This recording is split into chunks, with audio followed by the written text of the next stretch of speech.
কবরের ভিতরে মানুষ যখনই রাখা হবে সঙ্গে সঙ্গে দুজন ফেরেশতা আসবে।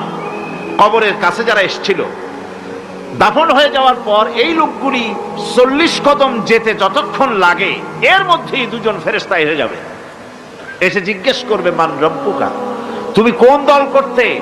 ওটা তাদের জানার দরকার নেই। চাকরি কিসে করতেন ওটা জানার দরকার নেই। ব্যবসা করতেন না চাকরি করতেন প্রয়োজন নেই। প্রথমেই জিজ্ঞাসা করা হবে ন্যাশনালিটি, প্রথমেই জিজ্ঞাসা করা হবে তার ন্যাশনালিটি সম্পর্কে, তার আইডেন্টিটিটা কি, এবং সেটাকে সত্যায়িত করার জন্য বোঝার জন্য 3টি প্রশ্ন। প্রথম প্রশ্ন মান রব্বুকা ওয়া মা দীনুকা ওয়া মান নাবিয়্যুকা, তোমার রব কে, তোমার দ্বীন কি, তোমার নবী কে।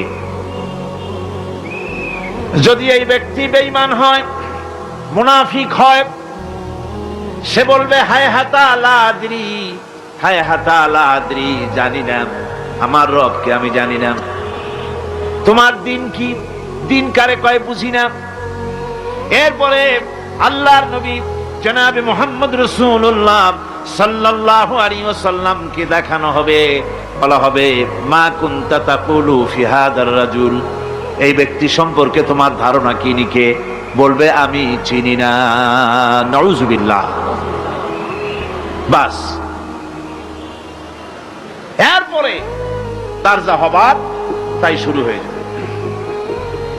আর যদি বান্দাটা মুমিন হয়, প্রশ্ন করা হবে মান রব্বুকা, জবাব দেবে রব্বি আল্লাহ, আমার রব আল্লাহ রাব্বুল আলামিন। ওয়া মা দীনুকা, দীনুনা ইসলাম, আমার দিন হচ্ছে ইসলাম। এরপরে আল্লাহর নবীকে দেখানো হবে। কয়েক রকমের বর্ণনা আছে, কোন বর্ণনায় আছে হুজুরের আকারে দেখানো হবে, অথবা রাসূলকে সরাসরি দেখানো হবে। বলা হবে মা কুনতা তাকুলু ফি হাদার রাজুল, এই লোকটি সম্পর্কে ধারণা কি? মুমিন ব্যক্তি বলবে হাদা নবিয়ুনা মুহাম্মাদুর রাসূলুল্লাহ সাল্লাল্লাহু আলাইহি ওয়াসাল্লাম, ইনি আমার তো সেই নবী মুহাম্মাদুর রাসূলুল্লাহ সাল্লাল্লাহু